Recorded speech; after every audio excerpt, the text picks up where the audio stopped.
हम्म, तो एक बार तुम्हारा नोड इंस्टॉल हो जाता है तो तुम उसे चेक कर सकते हो, सीएमडी चलाना, उसके अंदर से तुम नोड को चेक कर सकते हो कि नोड इंस्टॉल हो गया है नहीं हुआ ठीक से। तो उसकी कमांड है नोड डैश वी।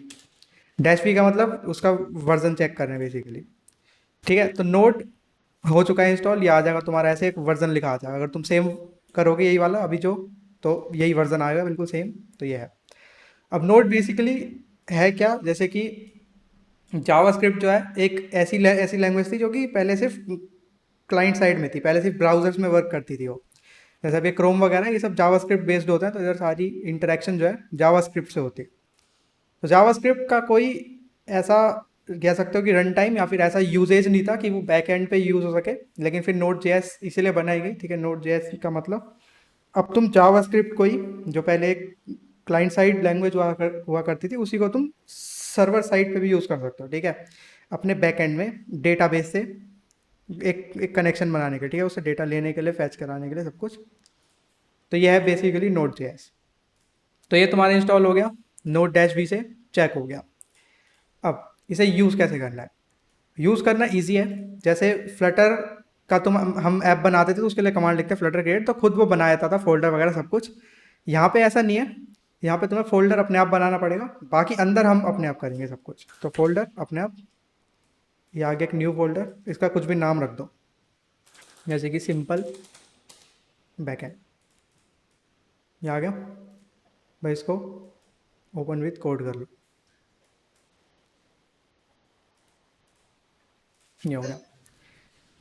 अब इस फोल्डर में हमें जावास्क्रिप्ट की फाइल्स बनानी पड़ेगी। अभी तुम्हें जावास्क्रिप्ट आती है? थोड़ा बहुत आता है। थोड़ा बहुत आता है, ठीक है, मतलब कोई समझ दिक्कत। लेता हूँ। हाँ बस तो ईजी है, ऐसे कुछ वो नहीं है। तुम्हें अगर डार्ट समझ में आती है तो ईजिली आ जाएगी। ठीक है, तो एक नई फाइल बनाते हैं, नाम जो मर्जी रख सकते हो, ठीक है। मैं रख दूंगा इंडेक्स डॉट जे एस, या कुछ भी रख सकते हो, index main dot J S, server dot J S, जो मन में आए वो रख सकते हो। तो इंडेक्स डॉट जे एस मैंने रख के, इधर अब मैं कुछ भी जावास्क्रिप्ट का कोड लिख सकता हूँ सिंपल। मान लो मैं कॉन्सोल डॉट लॉग लिख रहा हूँ, ठीक है, कॉन्सोल डॉट लॉग। इसमें कुछ मैसेज दे सकते हैं, ये बेसिकली जैसे फ्लटर में होता है लॉग या फिर प्रिंट, ये वही चीज़ है। कंसोल में कुछ लॉग करना है, तो जैसे कि रनिंग विद नोट जेएस। अब अपना टर्मिनल ओपन करो, और टर्मिनल में इस फाइल को तुम्हें रन करना है। तो पहले फोल्डर चेक कर लेना, अभी मैं सिंपल बैकएंड वाले फोल्डर में हूँ, यानी कि इस वाले फोल्डर में ही हूँ। तो मेरे को इसे रन करना है, इंडेक्स डॉट जे एस को। तो नोड के अंदर, ठीक है, नोड को करूँगा सिलेक्ट, फिर space index dot J S. ये देखो ये लिखा आ गया, रनिंग विद नोड जेएस। जैसे कि अगर ये आप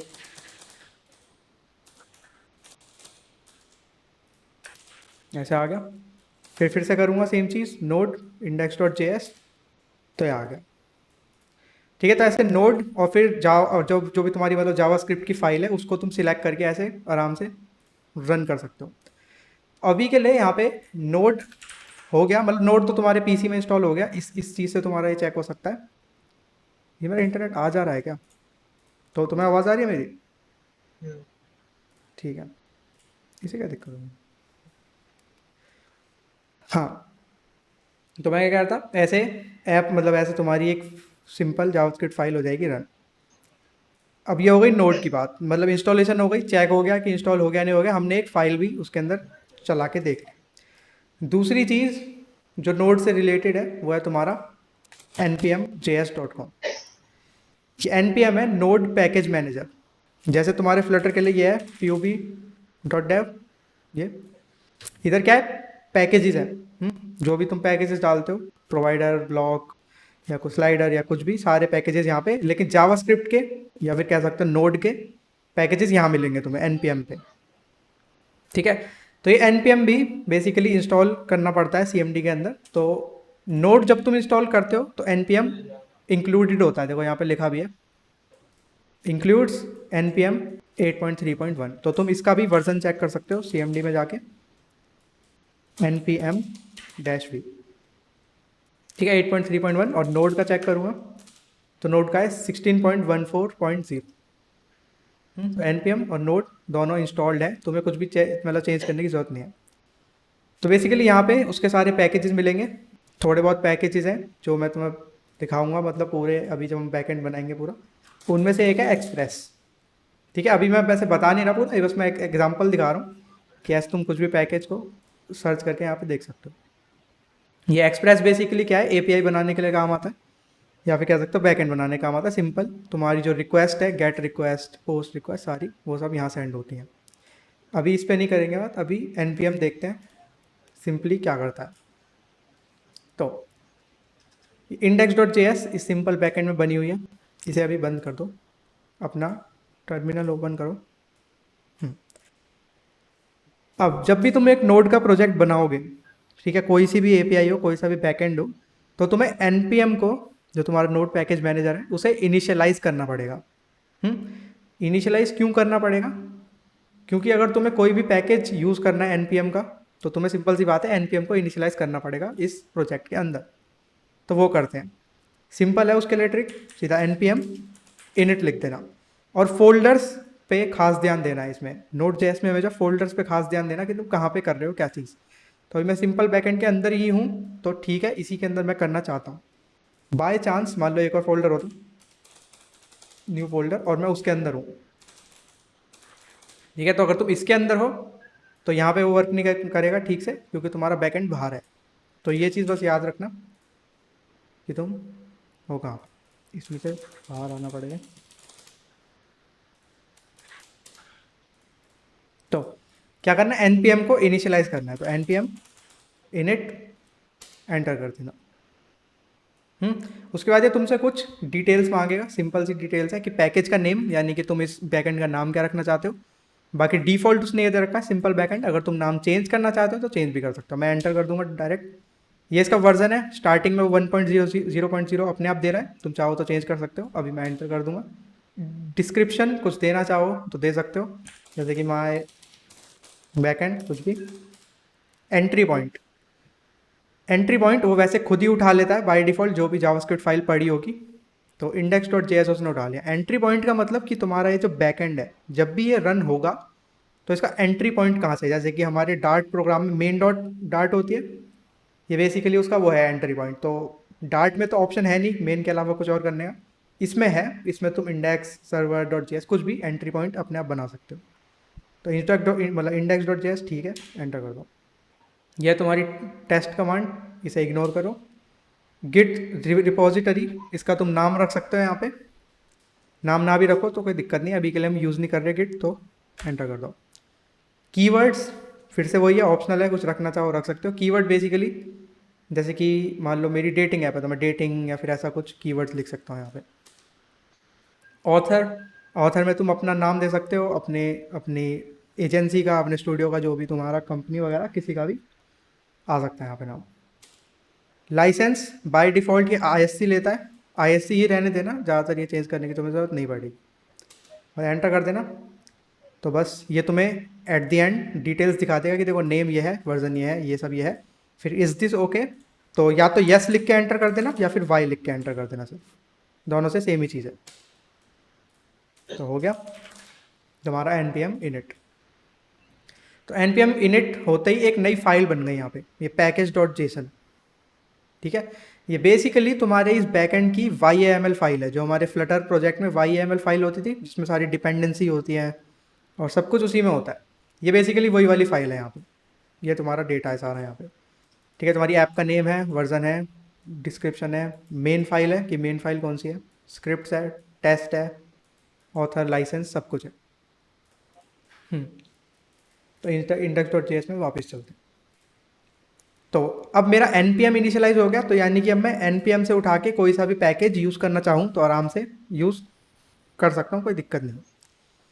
तो कुछ यूज़ करके देखते हैं, कोई सिंपल सा एक चौक नाम का ये पैकेज है, इसका एक पुराना वर्जन इंस्टॉल करना। इसके नए वर्जन जो है वो नोड के साथ वो नहीं करते वर्क, वो सिर्फ रिएक्ट के साथ वर्क करते हैं, ठीक है। अगर तुम रिएक्ट यूज़ करते हो तो वो वर्क करेंगे, लेकिन जो पुराने वर्जन से जो मैं भी तुम्हें दिखाऊंगा वो वर्क कर जाएंगे, उसमें कोई दिक्कत नहीं होगी।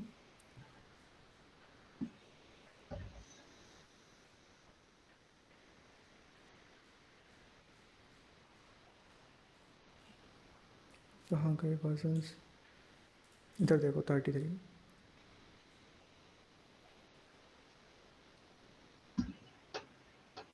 कोई सा ही पुराना वर्जन डालो, जैसे कि ये ले लो, वर्जन 3 ले लिया, ठीक है। तो 3 पे जाओ और बस इसे इंस्टॉल करो। इसमें हाँ क्यों नहीं रहा इंस्टॉल का, अच्छा ये रहा ना, हाँ ये npm i चौक, ये वाली कमांड कॉपी कर लेना यहाँ से, तो दिखाता हूँ। तो ये कॉपी करा यहाँ पे, तो npm i लिख सकते हो या फिर पूरा इंस्टॉल भी लिख दोगे तो भी कोई दिक्कत नहीं है ऐसे। हम्म। अगर अब मैं ये @3.0.0 ना लगाऊं तो वो लेटेस्ट वर्जन ऑटोमेटिकली इंस्टॉल कर देगा। ये बेसिकली वही कमांड है जैसे कि फ्लटर पब ऐड, ठीक है। तो फ्लटर पब ऐड की तरह ये npm इंस्टॉल है, इंस्टॉल लिख सकते हो या फिर आई लिख सकते हो, दोनों सेम चीज़ है। चौक @3.0.0 मतलब वर्जन 3 उसका इंस्टॉल करना है, तो ये कर दिया, ये इंस्टॉल हो जाएगा। तो अब 2-4 फाइल्स और बन गई यहाँ पे। एक तुम्हारा पैकेज log.json और एक node modules नाम से एक फोल्डर बन गया नया। ये सब भी npm से रिलेटेड चीज़ें हैं, अभी दिखाता हूँ। तो सबसे पहले वापस पैकेज.json देखते हैं। इसमें एक नई फील्ड ऐड हो गई, डिपेंडेंसीज, ठीक है। डिपेंडेंसीज सेम वही जैसे फ्लटर में होती है, पैकेजेस बेसिकली। तो ये पैकेज इंस्टॉल हो गया एक तुम्हारा। अब पैकेज log.json, लॉग के अंदर तुम्हारी डिपेंडेंसीज से रिलेटेड डिटेल्स होते हैं, इसको तुम्हें कभी चेंज नहीं करना पड़ेगा। ये package log automatically generated file है, इसको तुम्हें कभी चेंज नहीं करना पड़ेगा, तो इसको ऐसे ही रहने देना। नोड मॉड्यूल्स, जब भी तुम कोई पैकेज इंस्टॉल करते हो तो वो यहाँ पे सेव हो जाता है आके, उसकी फाइल्स, जैसे चौक आ गया, कलर कन्वर्ट और ये सब। तो ये इसी से रिलेटेड चीज़ें हैं सारी, जो ऑटोमेटिकली नोड मॉड्यूल्स में स्टोर हो जाती है, इसको भी तुम्हें कभी छेड़ना नहीं पड़ेगा, ठीक है। तो index.js हमारे काम की चीज़ है और package.json हमारे काम की चीज़ है, बाकी ज़्यादा कुछ नहीं है। तो इंडेक्स में अब मैं इस चौक को यूज़ करता हूँ, ये जो चौक है। तो इस फाइल के अंदर मेरे को चौक को अगर यूज़ करना है या फिर किसी भी पैकेज को जो तुमने इंस्टॉल किया है उसे यूज़ करना है, तो रिक्वायर लिखते हैं, ठीक है। रिक्वायर करके तुम उसके अंदर उसका नाम लिख सकते हो, रिक्वायर जैसे कि चौक। मैंने चौक को रिक्वायर कर लिया। अब तुम चाहो तो इस चीज़ को किसी वेरिएबल में स्टोर कर सकते हो आराम से। अब एक सिंपल सी चीज़ बताता हूँ पहले मैं तुम्हें, वेरिएबल्स कैसे डिफाइन होते हैं इसमें, ठीक है। तो डार्ट में क्या होता था, तुम्हें डेटा टाइप देना पड़ता है स्पेसिफिक, जैसे इंट हो गया, स्ट्रिंग हो गया और ये सब हो गया। लेकिन जावास्क्रिप्ट में ऐसा नहीं है, जावास्क्रिप्ट में डेटा टाइप है ही नहीं। तो बेसिकली तुम्हारे पास 3 ऑप्शन है डिफाइन करने के लिए, या तो var या फिर कॉन्स्ट या फिर लेट, ठीक है। वेरिएबल, कॉन्स्ट और लेट। अभी के लिए ये मान लो कि कांस्टेंट वो है जो कभी चेंज नहीं होगा। एक बार तुमने एक वैल्यू पकड़ा दी कि जैसे कांस्टेंट a = 2, ठीक है। तो जो a है उसकी वैल्यू 2 है और कांस्टेंट है, तो वो 2 को तुम फिर से रीअसाइन नहीं कर सकते, फिर से चेंज नहीं कर सकते। वेरिएबल का क्या है, वेरिएबल a = 2 तो वो बाद में चेंज हो सकता है, उसमें कोई दिक्कत नहीं है। लेट क्या है, लेट का भी सेम सीन है, सेम सीन है वेरिएबल वाला, उसको तुम बाद में चेंज आराम से कर सकते हो। वैर और लेट में थोड़ा सा एक और मेजर फ़र्क होता है, लेकिन वो तो मैं बाद में बताऊंगा, अभी थोड़ा ज़्यादा वो अजीब हो जाएगा, थोड़ा कंफ्यूजिंग हो जाएगा, ठीक है। तो बेसिकली कांस्टेंट तब यूज़ करना जब कोई चीज़ चेंज नहीं होगी बाद में, वेरिएबल या लेट तब जब चीज़ तुम्हारी चेंज हो सकती है। तो इस चौक को मैं बना दूंगा कांस्टेंट, ठीक है। कांस्टेंट चौक में मैंने उसे स्टोर कर लिया, ठीक है। कांस्टेंट चौक = रिक्वायर चौक, तो चौक रिक्वायर होके इस वाले वेरिएबल में आ गया। अब इसको यूज़ कैसे करना है, यहाँ पे रीड में दे रखी है पूरी उसकी। तो तुम कंसोल में लॉग कर सकते हो अलग अलग स्टाइल से टेक्स्ट, ठीक है। यहाँ पे एग्जांपल भी दे रखा है, जैसे बोल्ड, डे, मेटैलिक, बीजी येलो यानी कि बैकग्राउंड येलो, बैकग्राउंड ब्लू, कुछ भी। तो यूज़ करके देखता, तो लॉग में बेसिकली सिर्फ चौक .ब्लू .रेड .येलो ऐसे लिख के और बस उसके अंदर टेक्स्ट लिखना है, कुछ नहीं करना। तो ट्राई करते हैं, console.log, ठीक है। तो चौक .ब्लू, ठीक है। इसके अंदर मैं टेक्स्ट लिख देता हूँ कि दिस टेक्स्ट इज ब्लू। इसे कॉपी करा, इसको मैंने रेड कर दिया, इसको मैंने येलो कर दिया। एक बार इसे अब करते हैं, इंडेक्स डॉट जे को फिर से रन कैसे, नोड में इंडेक्स डॉट जे को रन कर दो, ये देखो। तो एक ब्लू आया, एक रेड और एक येलो। यहाँ पे इसे रेड लिख दो और यहाँ पे येलो लिख दो, फिर से रन करा, ये आ गया। तो तुम कंसोल में अलग अलग वार्निंग्स अलग अलग कलर से भी दिखा सकते हो चौक को यूज़ करके। ये ऐसी कोई चीज़ नहीं है बहुत ही इंपॉर्टेंट हो या ऐसा कुछ हो, ये बस ऐसी है, अगर तुम चाहो तो कर सकते हो। ये बेसिकली इजी सा है, तो इसलिए मैं हमेशा यही दिखाता हूँ सबसे पहले जब भी हम नोड स्टार्ट करते हैं किसी भी क्लास में, क्योंकि ये बहुत ईजी है इसे यूज़ वगैरह करना। तुम मल्टीपल चीज़ें आपस में कंबाइन कर सकते हो, जैसे कि ब्लू के साथ साथ बैकग्राउंड कलर और बोल्ड इटैलिक ये सब भी चेंज कर सकते हो। जैसे कि ब्लू के साथ साथ मैं डॉट करके बीजी येलो कर देता हूँ, ठीक है, यानी कि ब्लू कलर लेकिन बैकग्राउंड येलो, जो कि बेकार कॉम्बिनेशन है बहुत, लेकिन नोड इंडेक्स डॉट जेएस ये आ गया। तो बैकग्राउंड येलो है, वो तुम्हारा ब्लू है। तो इस तरह से बस तुम चौक को यूज़ कर सकते हो। ये बेसिकली बस तुम्हें दिखाने के लिए था कि कैसे एक पैकेज को इंस्टॉल होता है, मतलब एक पैकेज कैसे इंस्टॉल होता है और फिर कैसे यूज़ होता है। तो फिर से एक और प्रोजेक्ट बनाते हैं, नया न्यू फोल्डर, ठीक है, जैसे कि न्यू बैकएंड,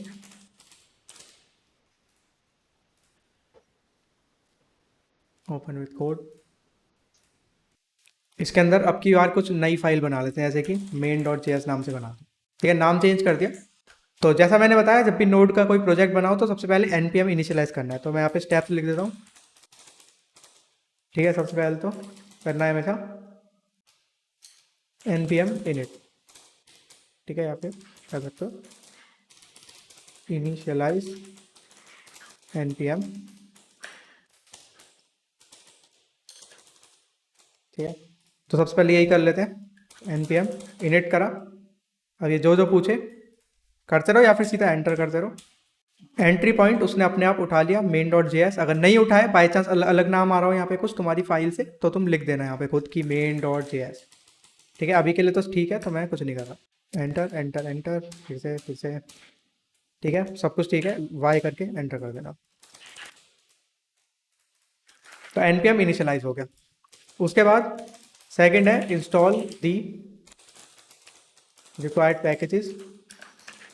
कैसे, npm इंस्टॉल और फिर यहाँ पे पैकेज, ठीक है, यहाँ पे नेम आएगा बेसिकली npm इंस्टॉल का, यहाँ पे पैकेज का नेम, और एक और का कमांड लिख देता हूँ यहाँ पे दूसरी, npm i पैकेज। तो इंस्टॉल लिख के करो पूरा या फिर सिर्फ आई लिख के करो, एक ही सेम चीज़ है, कोई दिक्कत नहीं है, ठीक है।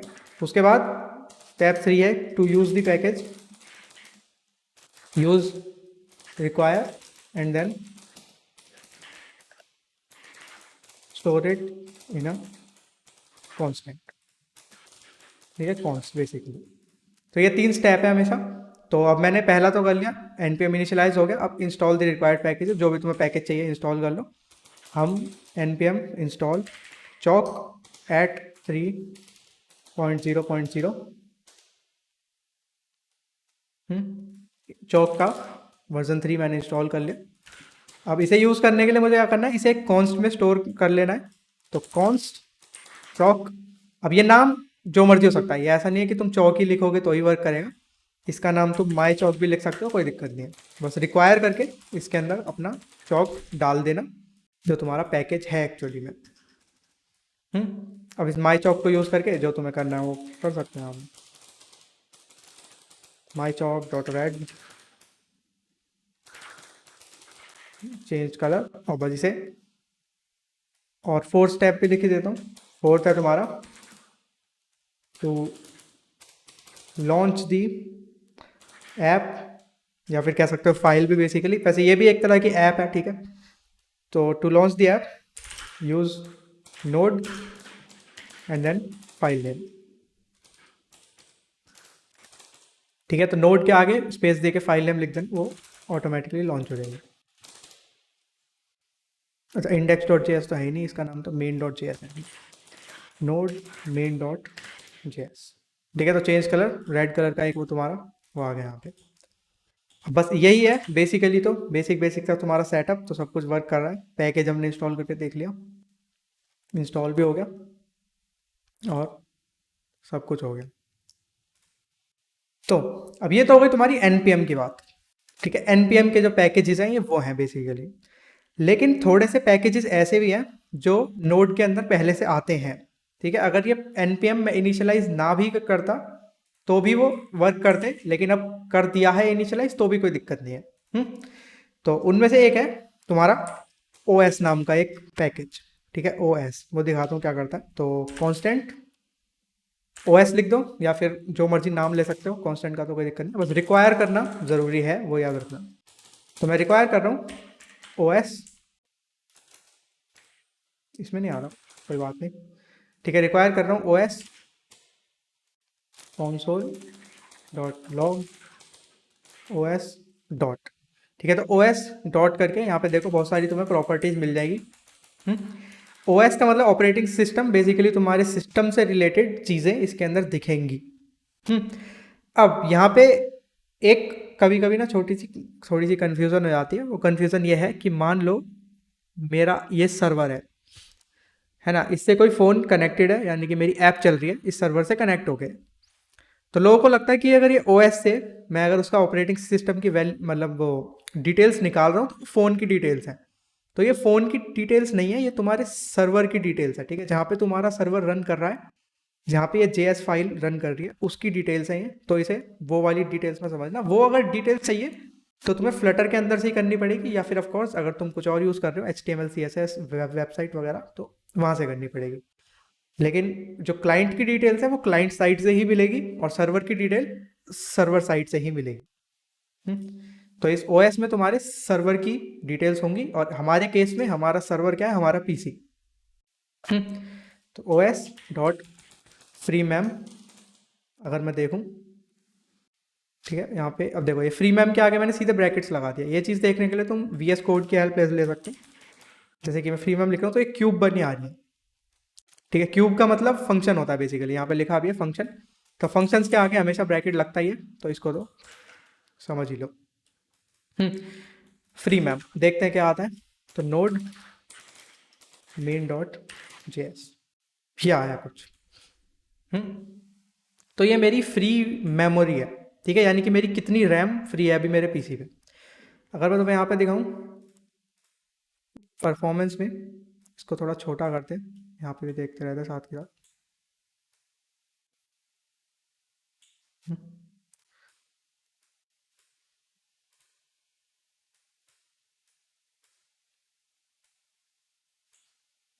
ठीक है, अब क्या करना है, देखो बेसिकली ये जो तुम्हारी मेमोरी आ रही है इतनी सारी इसलिए आ रही है क्योंकि ये है अभी KB में, तो इसे KB से MB में बनाना पड़ेगा, फिर MB से GB में।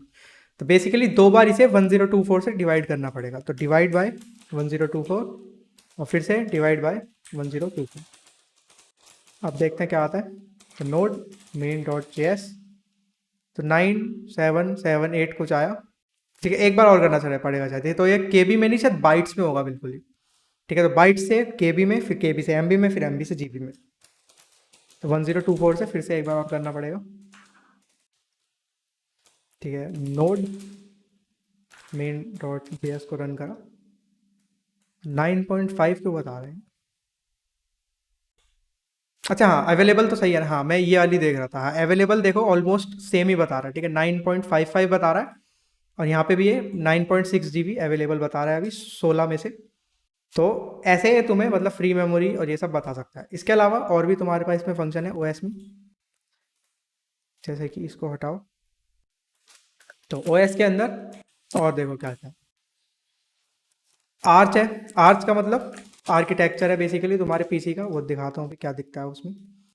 तो node main dot JS x64। ठीक है, यानी कि तुम्हारी जो ऑपरेटिंग सिस्टम है वो उसके बिट्स दिखाता है बेसिकली। अगर 32 बिट होगा तो 32 आएगा, या फिर हो सकता है x86 लिखा है, वो भी बेसिकली सेम चीज़ है। और अगर 64 बिट है तो x64 आएगा, वो अलग चीज़ है। अब और भी है इसमें बहुत कुछ, जैसे कि CPUs। ठीक है, ये तुम्हें CPUs दिखा देगा कि कितने CPU तुम्हारे मतलब PC में अवेलेबल हैं।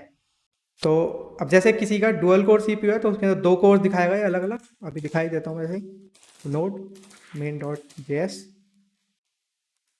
ये देखो यहाँ पे ये मेरे सारे कोर्स आ गए, ये है। तो एक है, ये रहा, 2, 3, 4, नहीं 6 होंगे पूरे, एक मिनट, 1 2 3, ठीक है, हाँ, तो 4 5 6, ठीक है। तो मेरा सीपीयू 6 कोर है तो इसलिए वो 6 दिखा रहा है अलग अलग, और उन सबकी स्पीड वगैरह देखो, सब कुछ है, पूरा एक मैप है, ठीक है, पूरी लिस्ट है मैप्स की, जिसमें सारी डिटेल्स है, जैसे कि मॉडल है कि सीपीयू है कौन सा, उसकी स्पीड कि 2.9 गीगाहर्ट्ज को तुम 1000 से डिवाइड कर लेना तो तुम्हें पॉइंट में मिल जाएगा वो 2.9 या कितनी भी स्पीड। फिर टाइम्स है, ये टाइम्स बहुत एडवांस चीज़ है, मतलब जैसे कि हम्म, ये बेसिकली टाइम है कि हमारा हमारा सीपीयू कितने टाइम तक वर्क कर रहा था, कि जैसे यूज़र के लिए या फिर सिस्टम के लिए या फिर आइडल, कि वो इतनी देर तक आइडल था, यानी कि इतनी देर तक कुछ भी काम नहीं कर रहा था, ठीक है। आई आर क्यू मेरे को भी नहीं पता क्या है, इनके बारे में मुझे थोड़ा बहुत पता था। तो ये है बेसिकली, तो ये ओ एस इस टाइप की चीज़ों के लिए काम आता है। अब मैं तुम्हें एक लिंक दूंगा,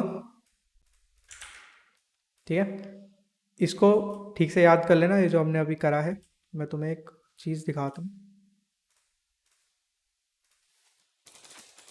नोड इनबिल्ट मॉड्यूल्स, ठीक है। इन चीज़ों को हम मॉड्यूल्स भी बोलते हैं बेसिकली, जिसको हम ये पैकेज बोल रहे हैं, तो तुम पैकेज भी बोल सकते हो, मॉड्यूल्स भी बोल सकते हो। बाकी नोड की लैंग्वेज में ज़्यादातर मॉड्यूल्स बोलते हैं, क्योंकि वो पता नहीं बस बोलते हैं, ठीक है।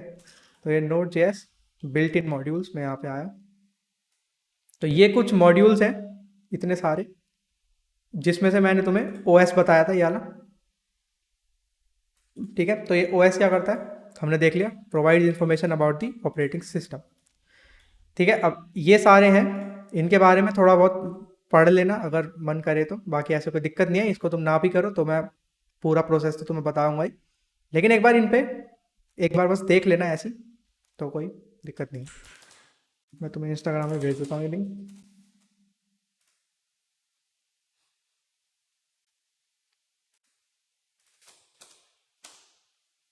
भेज दिया,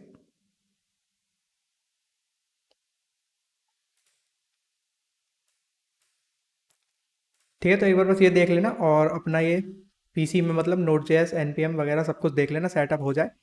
और ये जो मैंने सिंपल से ऐसे ओएस का बनाया, तो ओएस को बना के या तो तुम चौक के साथ ही से वो भी कर सकते हो कंबाइन चाहो तो, जैसे कि दिखाता हूँ, यहाँ पे इंस्टॉल्ड है ना, हाँ चौक इंस्टॉल्ड है, तो ऐसे ओएस है ऐसे ही चौक भी आ जाएगा, रिक्वायर चौक। और ये OS dot CPUs की जगह मैं चौक डॉट ब्लू में दिखाऊंगा, क्या हमारी फ्री रैम, या फिर ब्लू नहीं, ब्लैक ही ठीक है, लेकिन बीजी ब्लू, ठीक है, बैकग्राउंड ब्लू, इसमें दिखाया था O S dot free mem. और ये 3 बार 1024 से डिवाइड करना पड़ेगा जीबी में लाने के लिए, ठीक है। तो अब ये हो गया, ठीक है, बाइट्स था तो बाइट से हो गया केबी, केबी से हो गया एमबी, और एमबी से ये बना दिया हमने उसे जीबी। बस अब node main dot J S, ये आ गई मेरी फ्री मेमोरी। तो ऐसे कुछ बना के देख सकते हो, और ओएस को थोड़ा और देख लेना, अलग अलग ऑप्शंस जो भी उसमें दे रखे हैं, जैसे सीपीयूज का है, फ्री मैम आर्किटेक्चर, और विंडोज से रिलेटेड भी उसमें डिटेल्स होगी कि कौन सी विंडो है कौन सी क्या है, सब कुछ होगा उसमें। तो कुछ पूछना है इसमें? नहीं सर। ठीक है, वैसे तो ईजी है, इसमें कुछ वैसे इतना है भी नहीं। तो बेसिकली यही है, आज की थोड़ी छोटी ही थी क्लास, और बस ये अब ये सेटअप कर लेना, मंडे से तुम्हारी एपीआई वगैरह बनाना स्टार्ट करेंगे, तब फिर थोड़ा इन डेप्थ देखेंगे एक्सप्रेस वगैरह और जो भी है पैकेजेस है सारे। फिर पहले पूरी एपीआई बनाएंगे, फिर बाद में फिर वही फ्लटर में ऐप बनाएंगे, और फिर जब ये वाली ऐप हो जाएगी फिर लास्ट जो होगी वो फायर बेस में बनाएंगे। तो तीनों तुम्हारी ऐप्स हो जाएंगी, एक लोकल स्टोरेज हो गई स्टार्टिंग में, एक अगली ऐप एपीआई वाली हो जाएगी, और एक फायर बेस की हो जाएगी। तो सारी चीज़ें ऑलमोस्ट ऑलमोस्ट सब कवर हो जाएगा, ठीक है। तो आज के लिए तो इतना ही रखते हैं, मैं तुम्हें वीडियो भेज दूंगा ज़्यादा